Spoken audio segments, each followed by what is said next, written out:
Mungkin beberapa orang tuh bayangannya gitu ya. Data science tuh langsung brek, kita langsung ngoding gitu. Enggak. Data science tuh biasanya kita terima tuh bahkan ada yang bentuknya paper dulu. Paper dalam artian kayak gini. Apa sih paper-paper yang kertas-kertas biasa gitu. Ini tuh datanya kayak gini, objektif bisnisnya kayak gini. Terus metode yang mau dipakai itu seperti apa itu kita sebenarnya pikiran sendiri sih. Tapi entah kita trial and errornya baru kita masuk pakai machine learning yang tadi gitu. Kalau misalnya ada yang nggak tahu suka bikin model-model gitu, mungkin bisa jadi data analis atau bisnis analis gitu yang sebenarnya nggak pure nggak coding juga ya, tapi mungkin nggak sih menjelimet di sini gitu. eh Identifikasi masalah tuh maksudnya apa? Ketika kita melihat suatu data, kita bisa notice gitu yang harus dipertanyakan tuh apa gitu kan. Sebenarnya dibawa sangat jauh gitu ke belakang. Yang harus dipertanyakan dalam datanya itu apa? Kelemahan bisnis saya tuh sebenarnya apa? Itu kadang pertanyaan sesimpel itu yang mungkin dibilang kayak jawabannya jelas lah gitu. Itu bisa mendapatkan jawaban-jawaban extraordinary dari data scientist gitu. Kayak, oh ternyata ada pola yang tidak kita lihat dalam data-data ini. Itulah tugasnya data scientist dengan segala macam metode dan tools yang saya jelaskan ini, itu objektifnya. Kita mempelajari data. Untuk tahapannya sendiri itu ada data collection, yang tadi aku bilang, kita mengumpulkan data, data preparations, lalu model development, presentasi hasil, dan evaluasi. Sebenarnya nih yang saya tulis di data collection kan ada eksplorasi data dan feature extraction tuh sebenarnya masuk ke data preparation ya. Cuma nih saya tulis gini biar nggak terlalu bingung. Nah, kalau data collection ini seperti yang saya bilang ya, saya pun ranahnya di sini nggak terlalu dalam. Jadi mohon maaf kalau misalnya penjelasannya singkat aja. Ya, data collection itu intinya kita mengumpulkan data-data yang kita perlukan. Eh Biasanya ntar, nah di data preparation itu ada feature extraction. Kita lihat lagi dari data yang sudah kita kumpulkan ini pun sebenarnya apa sih yang sebenarnya paling perlu kita butuhkan untuk mencapai target kita. Harus ada target. Kecuali kita mau kayak tadi hanya mengidentifikasi masalah itu kan sebenarnya sebuah tujuan juga ya. Tujuan saya mempercayai kelemahan bisnis saya tuh apa gitu kan. Misalnya ataupun kita kerucutkan identifikasi masalah kenapa penjualannya tuh di akhir bulan selalu menurun atau kenapa misalnya keuntungan saya tuh tiap tahun menurun tuh ya. Nah itu tuh bisa dilihat dari data. Nah untuk menyiapkan datanya tuh kita bersih-bersih dulu karena data tuh biasanya pas datang tuh nggak langsung kayak ciamik tinggal diolah gitu. Biasanya sih nggak. Ada sebenarnya jenis data tuh beda-beda. Tapi sebenarnya kita akan banyak sekali bersinggungan dengan data-data yang wow, berantakan ya. Dan kalau data berantakan tuh jujur emang lebih capek daripada data yang rapi lah. Jadi data preparation ini skill yang sangat penting yang harus dimiliki oleh seorang data scientist. Dan terus mereka ada penjelasan lagi data-datanya tuh misalnya supervised, unsupervised. Nah itu nggak bisa saya jelaskan semua di sini karena kayak waktunya nggak akan cukup. Ini seperti yang tuliskan tuh datanya dibersihkan, data yang penting atau sama, mengatasi data yang hilang, membuat ukuran data seragam, supaya dapat digunakan untuk menganalisis model. Model itu apa sih? Machine learning ya maksudnya model sini. Terus ada model development, memilih model terbaik. Sebenarnya memilih model terbaik ini lebih ke kita menciptakan model yang seperti apa sih yang cocok buat kasus kita sekarang. Membagi data, menguji model, menyesuaikan model, dan menggunakan model untuk tujuan tertentu. Ya, sebenarnya model development nih tadi ke bagian computer science gitu. Dan itu pun dalam pembuatan model ini akan sangat banyak risetnya. Model seperti apa yang dibutuhkan, bagaimana cara kita mengevaluasi model ini kan harus dites kan. Sebelum kita jalankan tuh harus dites. Ini ada presentasi hasil dan evaluasi. Ini yang saya bilang tadi presentasi hasil tuh yang PowerPoint, terus ada kayak visualisasi, nanti dijelasin hasil angka yang saya temukan tuh ini, itu kesimpulannya tuh apa gitu. Dan perlu juga monitoring. Nah, semisalnya ternyata habis di deploy, deploy itu apa dijalankan ini modelnya kita pakai untuk menyelesaikan kasus kita, ternyata kan mungkin modelnya tuh bisa aja bilang, aku akses sudah 90% gitu kan. Ternyata pas dipakai kita sebagai manusia tuh ngerasa Lah, kok ngelenceng? Katanya kalau kita kayak gini itu bisa naik sampai misalnya 5% penjualan. Tapi setelah kita menganalisa dengan model dan segala macam tuh bahkan ya sampai 5%. 0, gitu kan. Nah, tuh berarti mungkin modelnya harus dievaluasi. Itu bisa dibawa ke belakang. Dari data collection ini sudah bisa ditemukan itu. Bisa aja salahnya nih data collection. Misalnya salahnya data preparation. Itu kurang bersih. Atau emang kita menguji modelnya nih kurang tepat. Atau misalnya metode yang kita pakai untuk membangun modelnya kurang tepat. Jadi kebayang ya. Risetnya tuh sangat kental gitu dalam data science. Terus presentasi hasil dan evaluasi. Itu yang aku bilang tadi perlu monitoring. Jadi sebenarnya kita harus bersiap-siap sama hal-hal yang tidak terduga. Padahal kita buat semua ini biar apa kan? Biar semua itu lebih terduga. Tapi emang pada akhirnya kita akan banyak bersinggungan sama hal-hal tidak terduga. Kebayang nggak? Ya emang kita yang harus papah nih. Kalau kita harus bisa ngelihat dari di mana hal-hal tidak terduga ini, gimana kita bisa menciptakan sesuatu yang terduga. Meskipun akurasinya tidak 100%. Memang nggak ada ya. Setahu aku nggak ada sampai 100%. Di atas 50%, di atas 70% aja tuh udah bagus banget. Itu modelnya udah bisa digunakan biasanya. Oke, nah ini namanya library. Tapi kalau yang di atas, yang Python sama PYPI itu kalau bacanya, itu Python sendiri itu bahasa pemrograman yang tadi aku bilang. Terus kalau PyPy-nya itu nanti bawahnya yang nampai bacanya tuh pandas, matplotlib, scikit-learn, nggak tahu bacanya gimana, scikit-learn yang bawah kanan tuh itu isinya si PYPI nih, PyPy, PyPy, benar ngomongnya. Dia library itu apa? Ingat nggak tadi aku bilang ya, kita tarik lagi. Di matematika sama statistik, itu kita tidak perlu sampai harus, di matematika sih lebih tepat ya, tidak perlu harus sampai tahu rumusnya itu seperti apa. Formulanya tuh kayak apa, ngitungnya manual tuh kayak apa tuh nggak perlu. Kenapa? Karena jeng-jeng ada library-library ini dan ini fungsinya tuh berbeda-beda. Dan masih ada ratusan library lain di luar yang saya kasih sekarang ini. Lah terus apa semua harus dipelajari? Enggak. Bahkan ya ibaratnya sesuatu ini kan Skylearn kalau aku baca sedikit, sedikit, sedikit aja kan tulisannya situ sedikit ya. Sedikit tuh misalnya bisa nggak sih ngelakuin sesuatu yang nampai bisa lakuin tuh bisa. Cuma di nampai tuh biasanya lebih ribet. Jadi kayak mending pakai si Sketchit. Sebenarnya tulisannya Sklearn sih. Tapi saya nggak pernah. Saya bisa saya ketik doang. Nggak tahu cara nyebutnya gimana.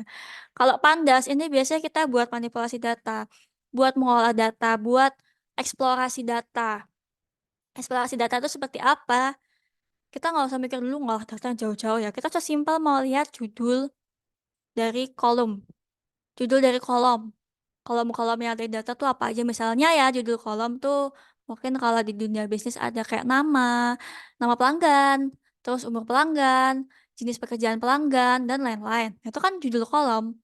Itu kalau kita mau ngolah tuh kita harus tahu judul kolomnya apa. Nah, tapi untuk beberapa kasus data itu nggak ada judul kolomnya. Untuk data yang seperti itu bagaimana? Tenang, dengan Pandas kita bisa menamakan judul-judul kolom. Nanti harus kita lihat sini sebenarnya apa aja sih. Kita namain sendiri.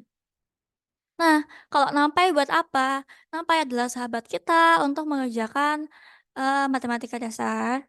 Atau sebenarnya ada juga kayak vektor dan matriks yang gitu-gitu yang bakal dipelajarin kok misalnya kita lebih dalam lagi ke dunia data science. Jadi aljabar linear dan lain-lain itu tidak perlu kita takuti karena selama kita tahu aljabar linear itu dipakai untuk kapan, teori probabilitas itu dipakai untuk kapan, kita mempunyai teman-teman luar biasa dalam library ini yang bisa membantu kita dalam mengolah data. Terus kalau misalnya yang si scikit-learn, si sklearn itu apa? Sebenarnya dia tuh untuk si machine learningnya sendiri. Jadi machine learningnya kayak lebih spesifik gitu. Karena kalau pakai NumPy yang misalnya kita nggak mau jadi data scientist juga, kita coba mau ngolah-ngolah matematika dasar tuh bisa aja kalau kita gabut pakai NumPy. Aku kadang gitu, buat latihan gitu kan. Terus kalau misalnya konteksnya kayak aljabar linear tadi, biasanya aku pakainya Sklearn. Terus kalau misalnya kayak statistik juga. Terus kalau Matplotlib buat apa? Nah, Matplotlib ini sebenarnya ada temennya namanya tuh Seaborn. Tapi Seaborn tuh nggak aku masukin logonya. Dia visualisasi. Nah, ini kayak dari tadi aku nggak ngasih gambar visualisasi ya, mohon maaf banget. Nanti kita bakal lihat di belakang.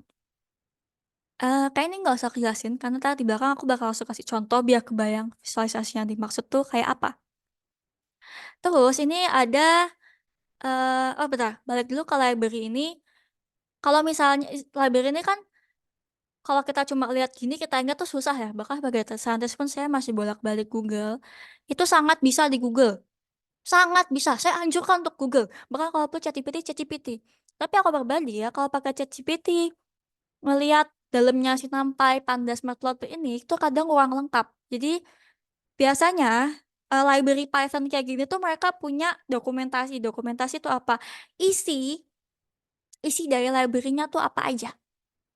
Misalnya, library-nya Scikit-learn yang aljabar linear itu dalamnya tuh biasanya ada formulanya, aljabar linearnya itu angka yang kita masukin tuh diapain. Nah, itu ada dokumentasinya.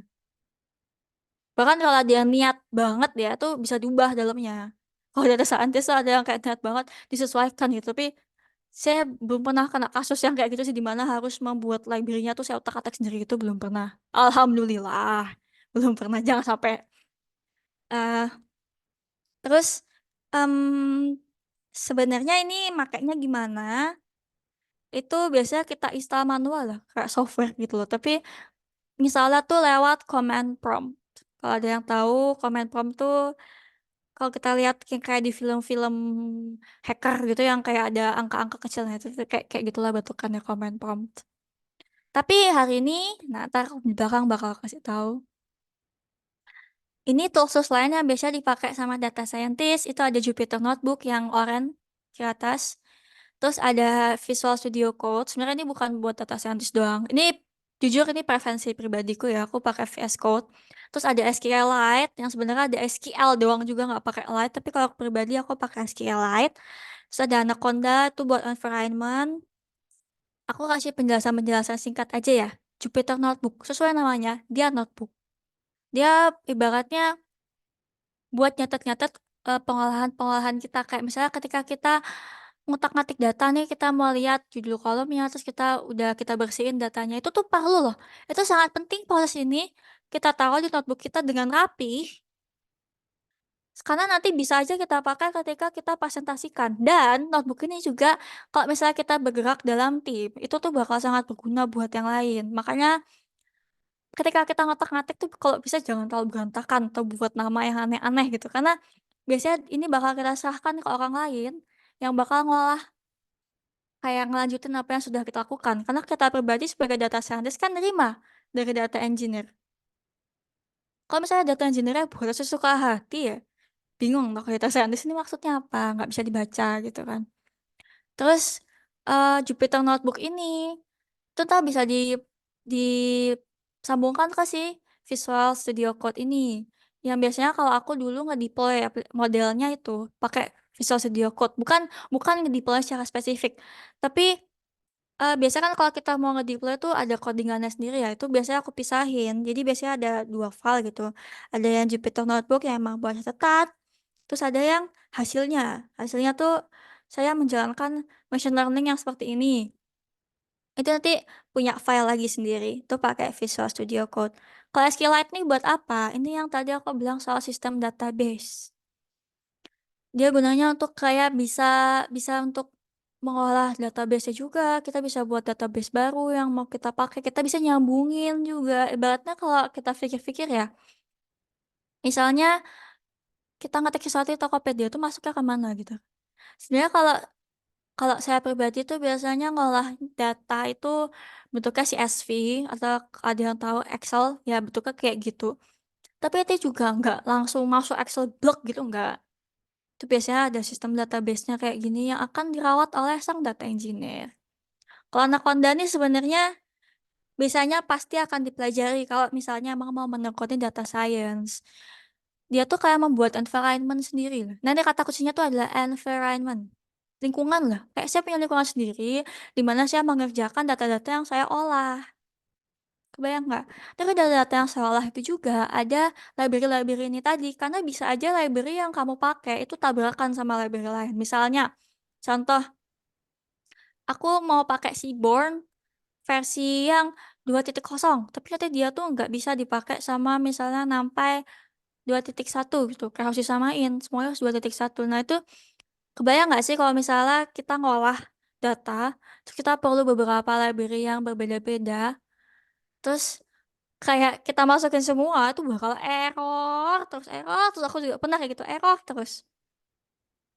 Kayak Mbak Fatimah, sorry, gak kedengeran, boleh diulang? 10 menit ya? Oke, pas banget 10 menit. Masuk kita gas. Oke, makasih Mbak Fatimah. Nah, kalau misalnya yang semua sebelum ini kan kita harus download tuh, install lagi, download lagi gitu ya. Bisa kok, bisa kalau nggak ngerti, bisa minta tolong ke teman-teman yang mungkin bisa install software tuh gampang. Tapi yang saya sajikan di layar kali ini itu semua pakai web. Kaggle, Colab ini Google Colab sama GitHub. Ini kalau bisa sekarang nih kalau ada yang lagi pakai laptop langsung Google Kaggle, langsung Google Colab, langsung buka akun GitHub, buat semua akunnya. Kaggle nih fungsinya buat apa nih? Penting banget. Kita ngolah data kalau nggak ada data yang mau diolah tuh bisa sih buat dummy. Tapi itu kan capek ya. Dummy itu terlalu random. Buat latihan, itu di Kaggle tuh banyak banget dataset gratis yang bahkan mungkin bisa kita gunakan. Misalnya kita mau membuat suatu model, terus datanya kurang, ambilnya dari Kaggle. Selama itu relevan, bisa digunakan. Terus di Kaggle ini juga kita bisa latihan untuk codingan, misalnya ngoding pakai Python, gitu bisa. Ada kompetisi juga yang tentu saja kompetisi dapat uang. Kita misalnya bikin model apa gitu, dengan dataset tertentu itu bisa dapat uang. Jadi Kaggle ini tuh dan tampilannya juga sangat bagus ya. Menurut saya dari segala macam momok tuh harusnya bisa pakai Kaggle, insya Allah. Dan dia nggak berat juga. Jadi kalau misalnya ada yang sekarang berpikir saya mau lanjutin pelajaran data science ini, Kaggle, pakailah Kaggle. Kaggle, sekali lagi Kaggle. Terus kalau Google Colab ini sebenarnya seperti saya pakai tadi VS Code, cuma menurut saya Google Colab ini dia lebih simpel. Kenapa? Nggak perlu install library. Kayak yang tadi saya bilang, ini library-nya ntar diinstal semua ya tuh. Nggak perlu Google Colab, langsung tinggal pakai. Nanti ini yang saya kasih contoh tuh pakai Google Colab juga. Terus kalau GitHub tuh buat apa? GitHub tuh bukan buat data scientist doang. Banyak banget yang pakai GitHub itu untuk masukin hasil codingan-codingan kita dan kita bahkan bisa kolaborasi. Misalnya misalnya kalau tim data gitu mau bilang, "Ah, ini hasil codingan aku eh terus hasil akurasinya segini tuh bisa dimasukin ke GitHub. Jadi misalnya nanti mereka mau ngetik-ngetik tuh nggak usah diketik ulang atau nggak usah di copy paste. Kebayang nggak copy paste codingan? Kalau pakai GitHub tuh bisa di-download terus dimasukin. Aku tuh kalau GitHub yang kesalahan tuh GitHub website ya katanya tuh paling basic. Cuma aku dengar katanya ada GitHub desktop yang katanya lebih gampang buat dipakai. Karena nanti caranya buat masukin codingan kalian ke GitHub tuh nggak segampang upload foto di Instagram gitu. Cuma nggak yang susah banget juga nggak. Mungkin kalau dia mau pakai GitHub desktop bisa dicoba. Aku belum pernah nyoba karena kebiasaan pakai yang website. Jadi tiga ini sekarang bisa diakses oleh semua yang tahun ini, bisa buat akunnya, supaya nanti kalau misalnya mau mendalami itu ada bekal. Oke? Oke ya? Oke. Nah ini aku mau ngasih contohnya, ini Kaggle. Di sini aku pakai data video game sales, jadi penjualan video game. Nah, ini kan bisa kita lihat tuh ada di sebelah kiri yang Kaggle tuh ada home, competitions, datasets, models, code, discussion, learn. Learn itu sangat berguna, bisa digunakan, itu gratis, tes gratis, tes, silakan digunakan sampai kalian bisa Python, pilih yang pilihan Python. Terus selain ada data, ini tuh ada juga code. Code-nya apa? Orang-orang yang sudah mengolah data ini, itu mereka berbagi secara gratis. Bahkan kalau saya pribadi tuh kadang suka nyontek. Nggak apa-apa nyontek, copy paste nyontek. Nggak apa-apa, yang penting ngerti apa yang disontek, apa yang di copy paste, apa yang digunakan gitu. Misalnya saya lupa, aduh gimana ya caranya nge-code pakai NumPy atau pakai Pandas gitu, bisa nyontek dari code. Tinggal dicari yang sesuai gitu, ada yang explore, ada yang explore, ada yang emang membuat machine learning, dan kalian bisa ngupload juga. Bisa ngupload juga di sini. Nah, kayak ini salah satunya yang sebenarnya tadinya tuh mau aku langsung pakai screen share di layarku ya, cuma supaya cepet. Untung aku nyiapin SS. Ini tuh aku pakai Google Colab ya teman-teman. Ini tampilannya Google Colab. Nah, ini jangan ke bawah-bawah dulu ya. Kita lihat yang di atas ada import pandas SPD, import numpy SNP, import sklearn, import matplotlib. Itu apa? Itu library yang tadi aku bilang. Nah, ini yang aku bilang enaknya kalau di Google Colab itu nggak perlu ada penginstalan di laptop kalian tuh nggak perlu karena dari Google Colab-nya udah disediain. Jadi kalau misalnya entah mau nanya sekarang installnya kayak apa tuh panjang penjelasannya ya. Jadi kalau mau buat latihan, saya sangat menyarankan pakai Google Colab ini. Yang penting apa? Yang penting tahu dulu mau dipakai, saya pakai Pandas, pakai apa ini kan dia beda-beda ya. Nggak ngerti juga Kak, saya nggak tahu Pandas buat apa, Napai buat apa. Google, Google, Google adalah sahabat kita. Google. Aku mau mengolah angka-angka aritmatika. Aku pakai library apa? Aku mau ngolah aljabar linear. Enaknya pakai apa? Kekurangan itu ChatGPT bisa. Kalau dalam konteks ini dia cukup jadi sahabat yang baik menurut saya. Terus ini S nih apa sih? Import pandas SPD. Maksudnya nih biar nanti pas saya nih.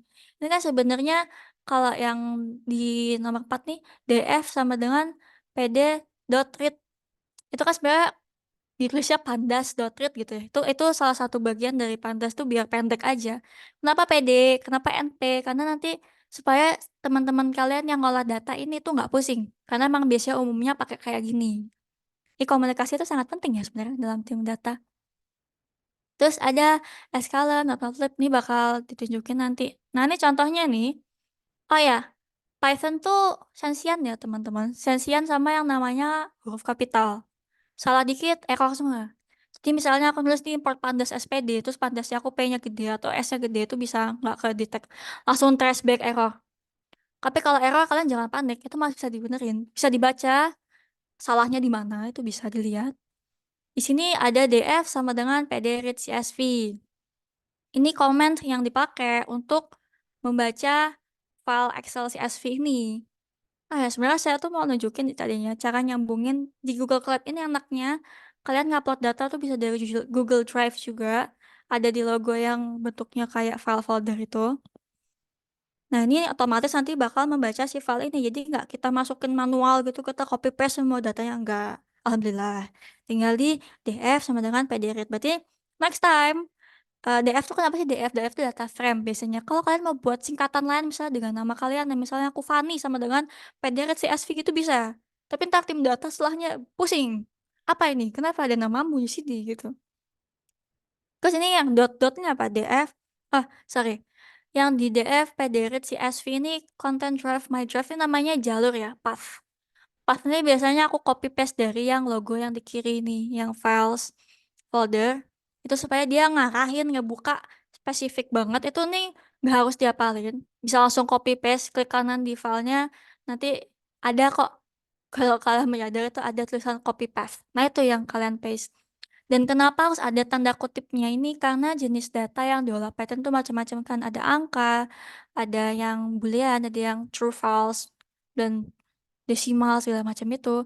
Kalau aku kasih kayak gini tuh berarti kebaca jadi string. Jadi penting ya. Bahasa pemrograman ini nggak bisa aku ajarin juga sejam ini nggak, takutnya nggak nutut. Nah ini ada df columns, ini bisa dibaca hasilnya di sini ya. Bisa dilihat df columns, ini udah aku enter. Pencet aja shift terus enter. Kalau ini kalau ada yang mau nyoba sekarang buka Google Colab bisa banget. Kalau misalnya masih belum ngerti bisa kayak niruin dulu tulisanku tuh kayak gimana, misalnya kayak ODF columns. Kecuali di sininya ya mungkin ini itu aku download dari dataset yang ini. Terus aku masukin ke Google Drive-ku, aku sambungin ke Google Colab. Jadi kalau nanti error di sini, jangan bingung dulu. Itu kemungkinan besar karena kalian belum memasukkan si dataset ini ke Google Drive kalian dan Google Drive kalian belum disambung ke Google Colab. Karena si path ini nggak bisa asal, nggak bisa nyontoh punya aku, karena kan bisa aja beda-beda. Ini bacanya nih content drive, my drive ini filenya, foldernya sorry. Webinar 25 ini kan foldernya juga, baru ini filenya yang di belakang. Si video game sales.csv ini filenya yang dibaca.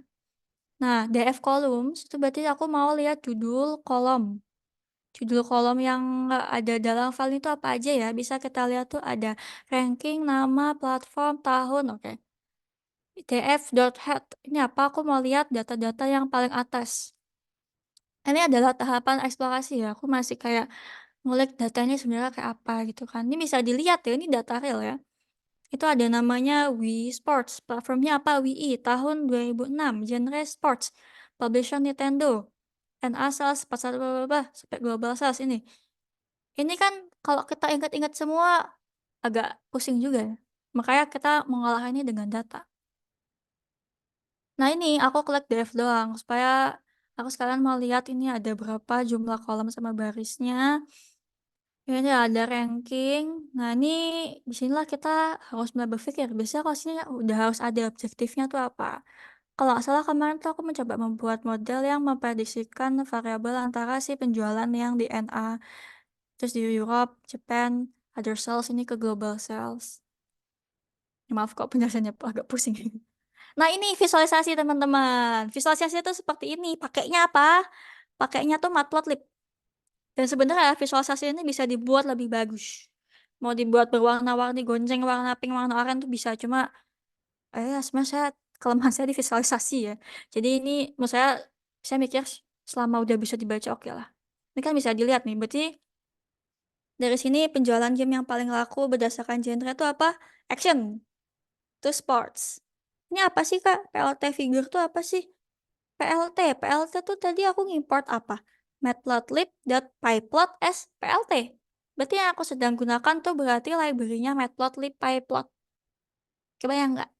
Ini aku nyolong dari dia. Minjem, minjem ya, aku minjem library-mu ya. Terus, nah ini SNS Conplot ini udah beda sih. Aku ngimport Seaborn juga. Seaborn tuh sebenarnya mirip sih sama Matplotlib. Cuma biasanya aku pakai dua-duanya sih. Aku pakai.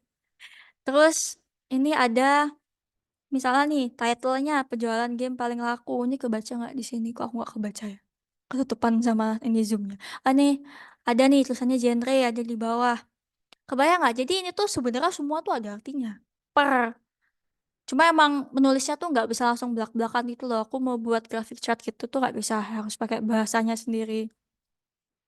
Ini juga bentuk visualisasi. Aku ngasih contoh yang lain. Oh ya, habis sebenarnya bisa juga buatnya bentuknya nggak gini, bisa dibuat pie chart. Terus kalau mau pakai labelan tuh bisa ada yang kayak kata-kata gitu banyak.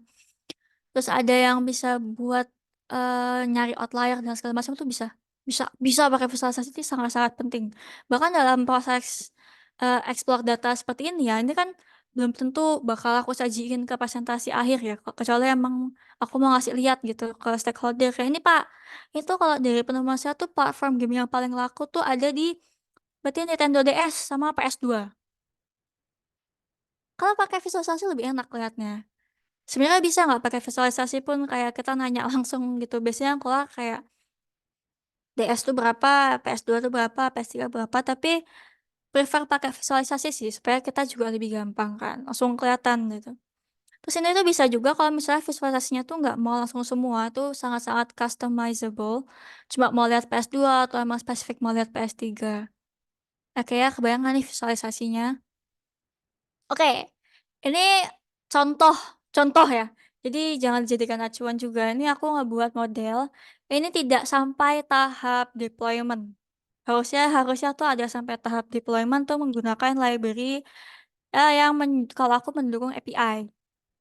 API itu kayak sebuah program yang tak bakal digabungin sama satu aplikasi besar biasanya sih kalau aku. Tapi bisa juga bergerak sendiri. Cuma kalau kayak di Gojek gitu, Gojek, Tokopedia itu dia punya API kayak gabungan-gabungan API gitu lah.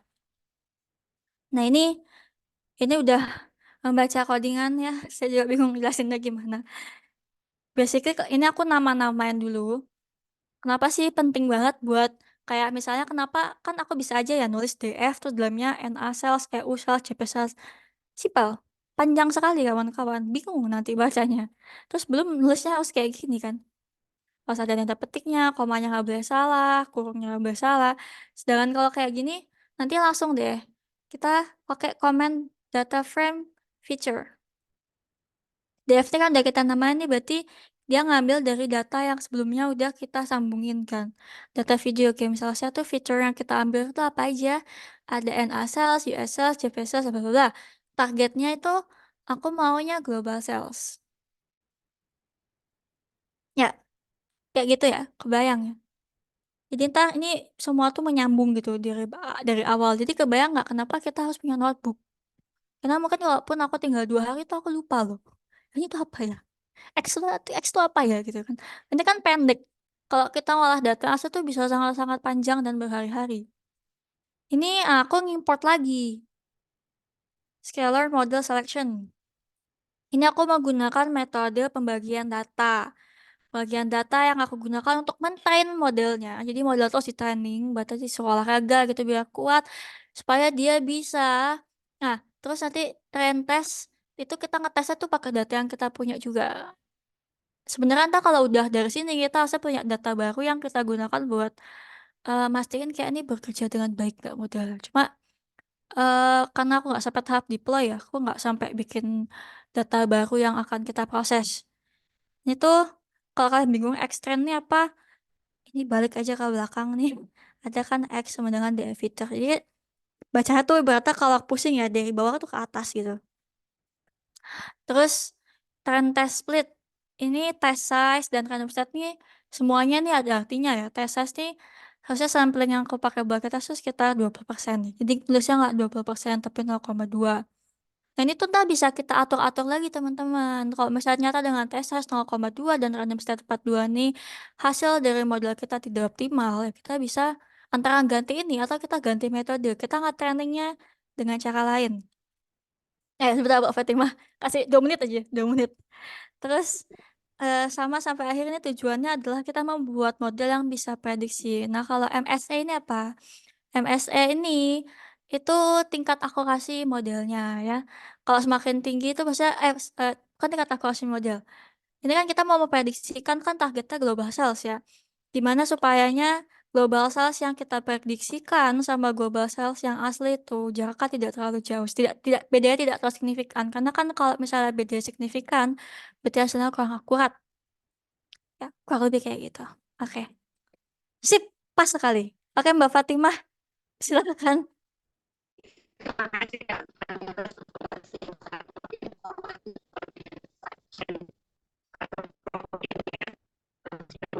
Maaf agak putus-putus Mbak Fatimah. Apa sinyalku ya?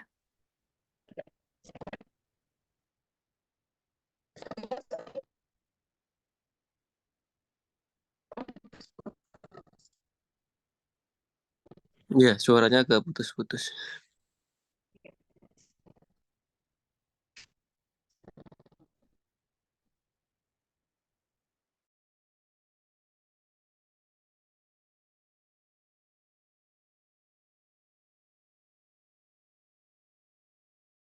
Oke, kayaknya ada kendala sedikit dari Mbak Fatimah. Oke, ini sambil nunggu Mbak Fatima ya. Ini Mbak Fani, terima kasih ya presentasinya. Mbak Fatima sudah, oke. Ini sambil nunggu Mbak Fatima koneksinya normal. Ini Mbak Fani sudah ada banyak pertanyaan di chat ya. Sebentar ini.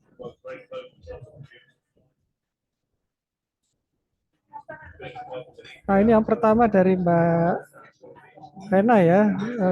Ini izin bertanya untuk data science implementasi dalam bisnis.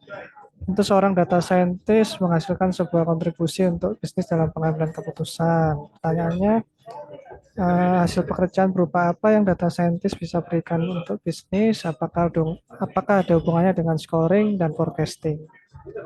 Nah, itu dulu Mbak Fani. Silakan.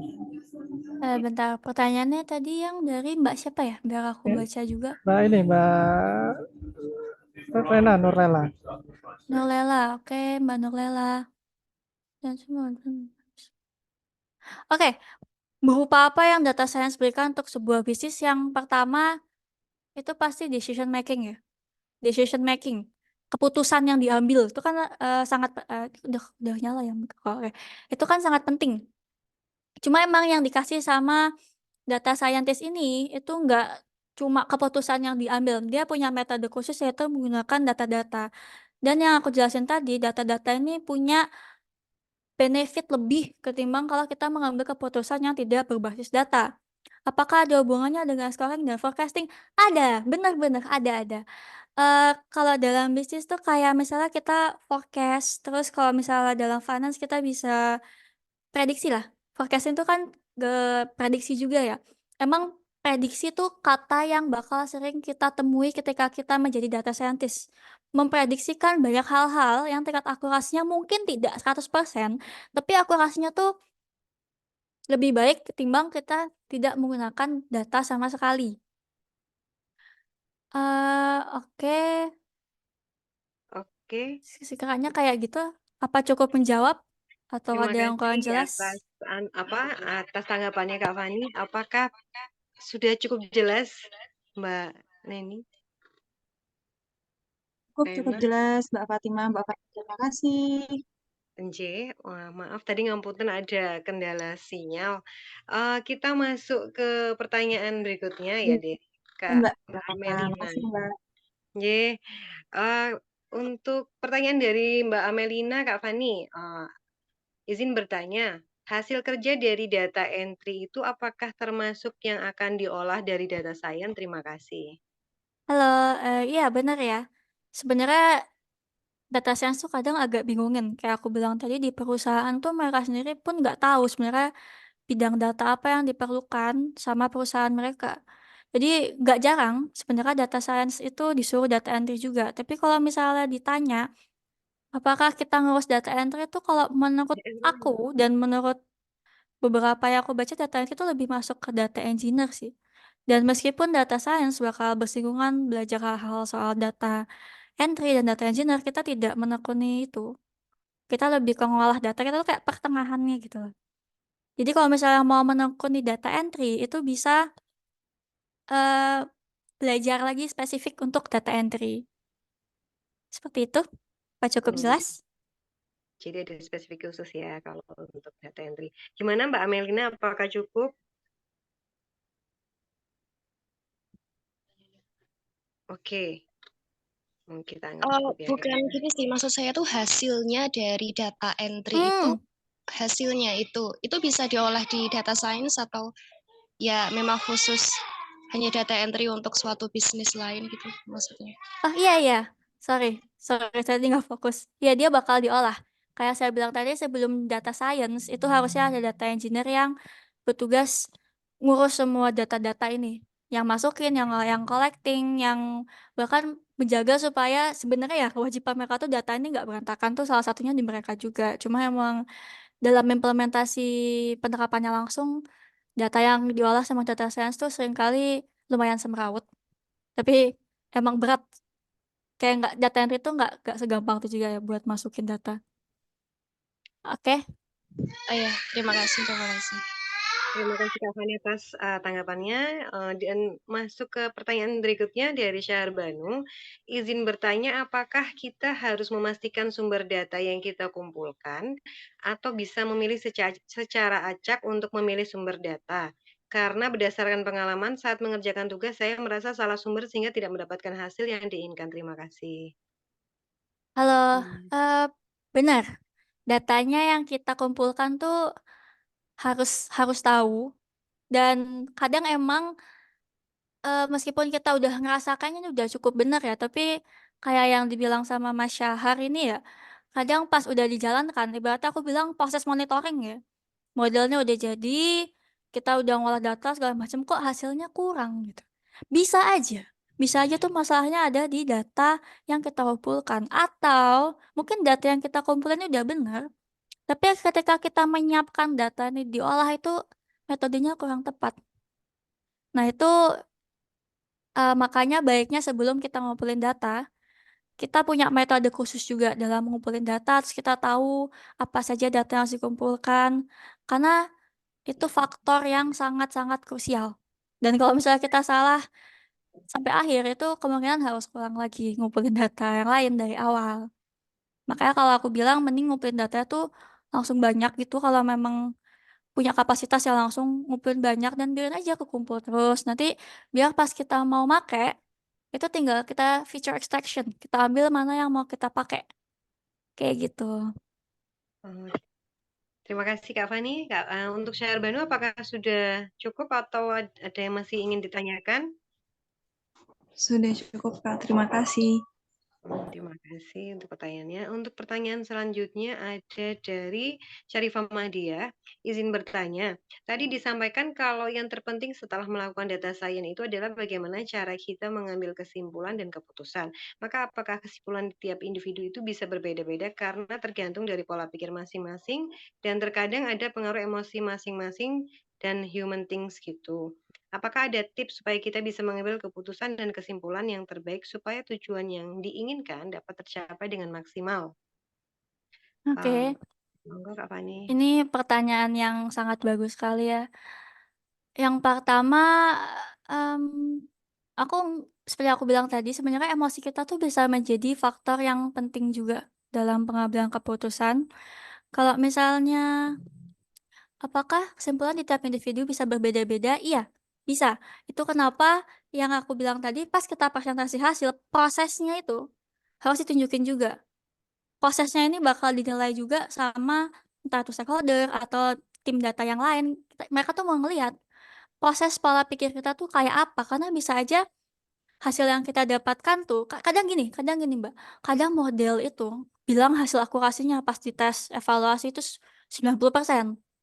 Tapi ternyata ketika di deploy itu tidak memberikan hasil yang sesuai. Itu kan berarti dari segi modelnya juga bisa ada semacam human error gitu ya. Kenapa biasanya masalah di data? Kurang apa gitu. Kalau tips supaya kita, mengambil keputusan dan kesimpulan yang terbaik supaya tujuan yang diinginkan dapat tercapai dengan maksimal, eh saya agak agak sulit ya. Tapi sebenarnya dengan menggunakan tools data science kita sudah cukup mengeliminasi hal-hal yang sekiranya akan mengganggu hasil keputusan. Itu tuh tidak diperlukan gitu. Jadi kita harus punya kebiasaan itu mengambil keputusan berdasarkan, oke kalau data mungkin terlalu luas ya. Berdasarkan fakta deh, karena data itu kan adalah sebuah fakta-fakta yang memang mungkin sudah terjadi, kita prediksikan mungkin akan terjadi, ada basis. Biasakan ketika kita berpikir, sebelum kita mengambil kesimpulan, kita pertanyakan dulu kesimpulannya ini kita ambil atas dasar apa. Itu kalau misalnya dalam keseharian ya, misalnya aku bilang data science itu adalah pola pikir itu sangat benar. Jadi kebetulan karena saya belajar neuroscience sedikit ya, benar adanya machine learning itu dia niru otak kita dan kita tuh kan ngambil dari data-data juga. Tapi lucunya sebagai manusia tuh kadang meskipun kita udah tahu ya data-data dari data-data yang kita punya itu kan biasanya di insting.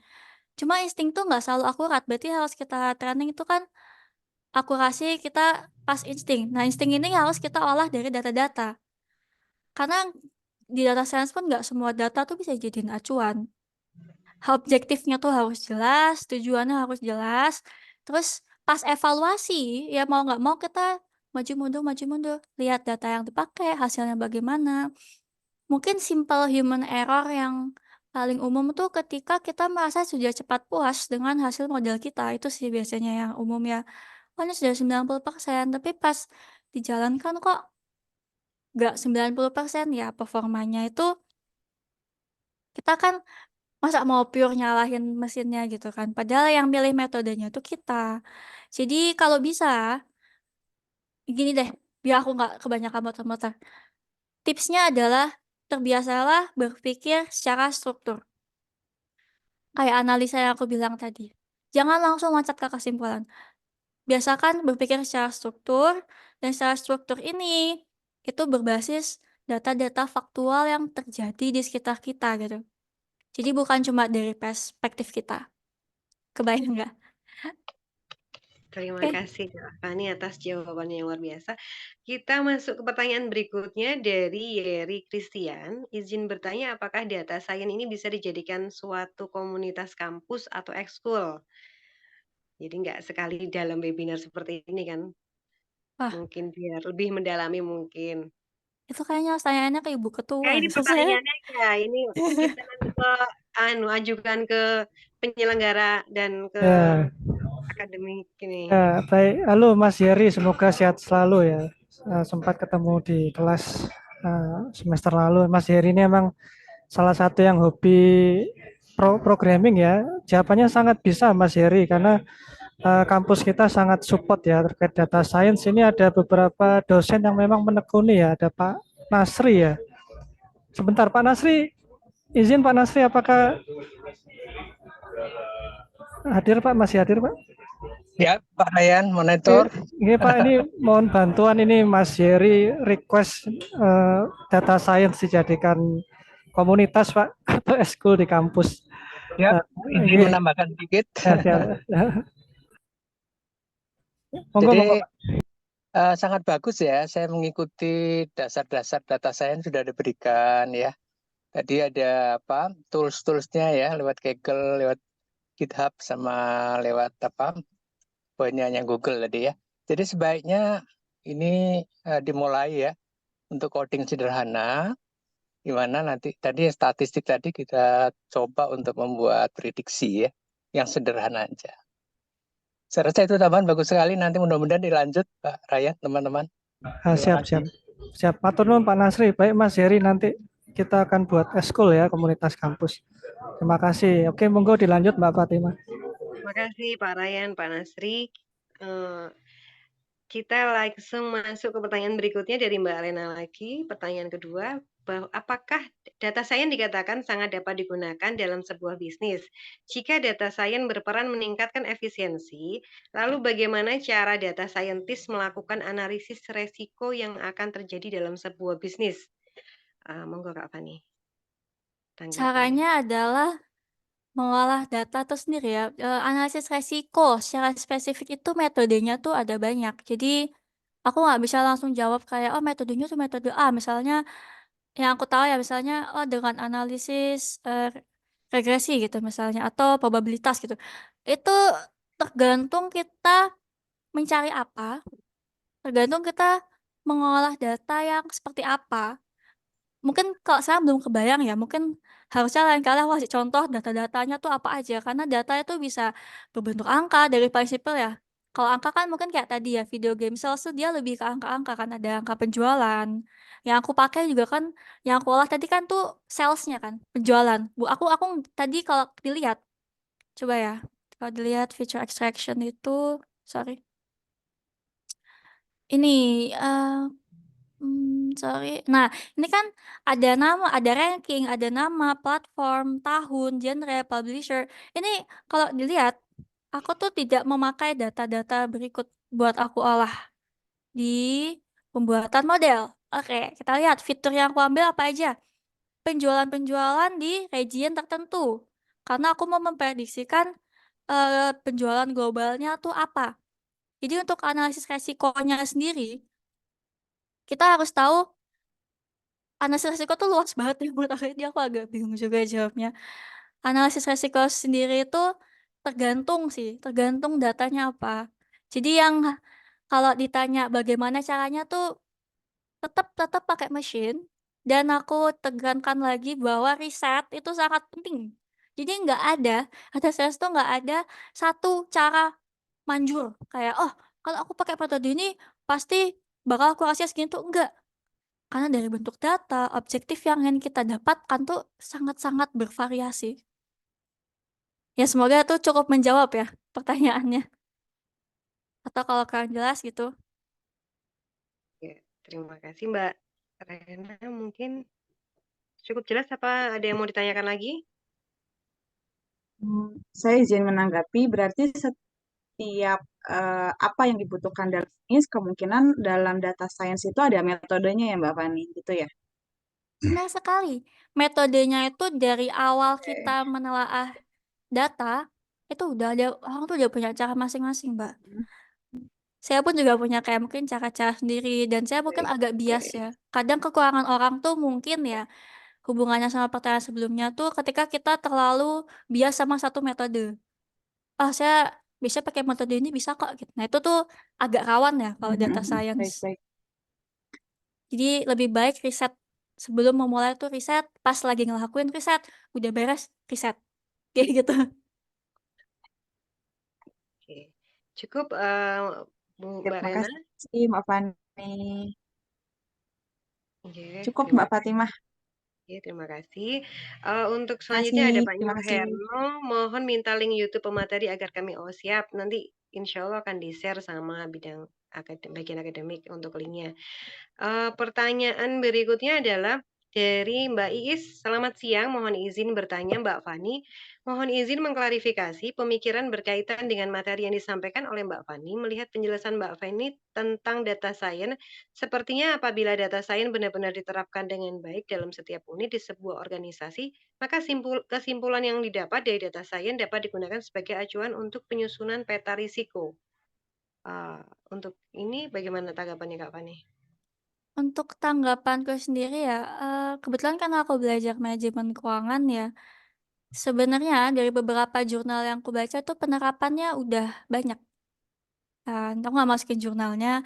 Jadi data science ini seringkali dibilang untuk mendorong pengambil keputusan atau manajer ya, biasanya dalam suatu organisasi mungkin ya, untuk mengambil keputusan yang lebih kok lebih bagus, apa bilangnya ya? Lebih baik sih, ya sebenarnya lebih baik ya, tergantung dari metodenya juga. Kalau soal resiko tuh data science is everything about risk. Kita sering banget kayak misalnya udah ada keputusan pun kita harus tetap berpikir resikonya nih apa gitu kan. Misalnya kita keputusannya, dari setiap keputusan tuh pasti ada resiko kan. Nah, dari data science ini kita memilih resiko mana yang sekiranya sanggup kita hadapi kalau itu terjadi. Kurang lebih kayak gitu sih. Dan emang data science tuh sangat luas. Di hari ini saya sudah mencoba sebaik mungkin supaya tuh saya kecilin di sekitaran bidang bisnis. Sebenarnya nih kalau mau diterapin lebih kecil-kecilan lagi, mandiri untuk usaha kecil atau apa tuh bisa. Bisa banget sebenarnya.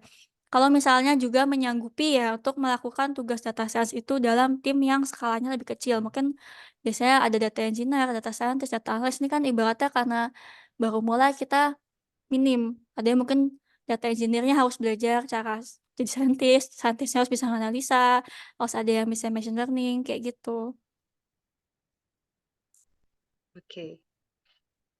Oke, terima kasih Kak Fani karena waktu yang membatasi kita. Meskipun masih banyak yang kepo, mungkin kita terpaksa harus menutup sesi tanya jawab.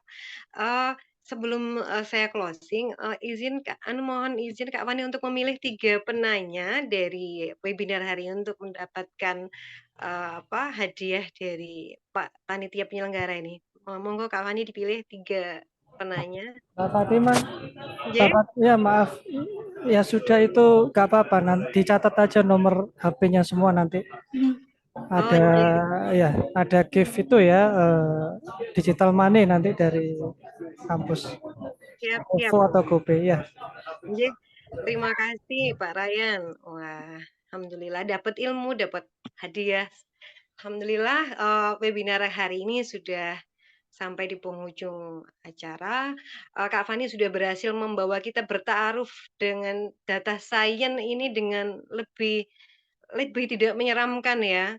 Dan implementasinya di dunia bisnis mulai dari pengenalan konsepnya, tahap-tahap bidang ilmu yang dibutuhkan, tools sampai ke penerapannya ke dalam bisnis ya.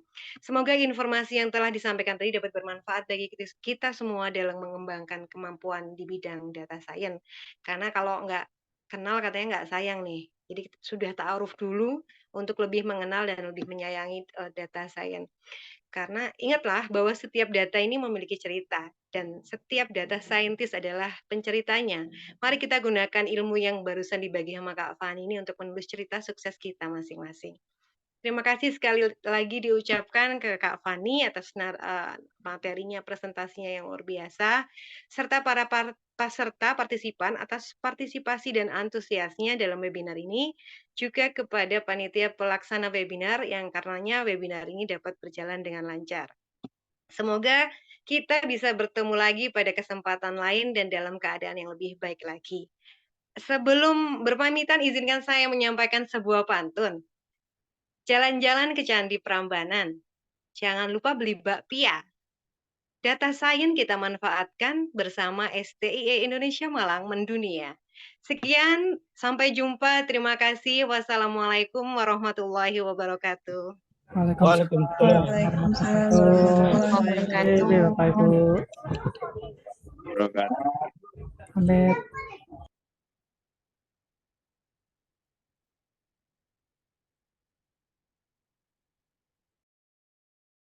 Iya.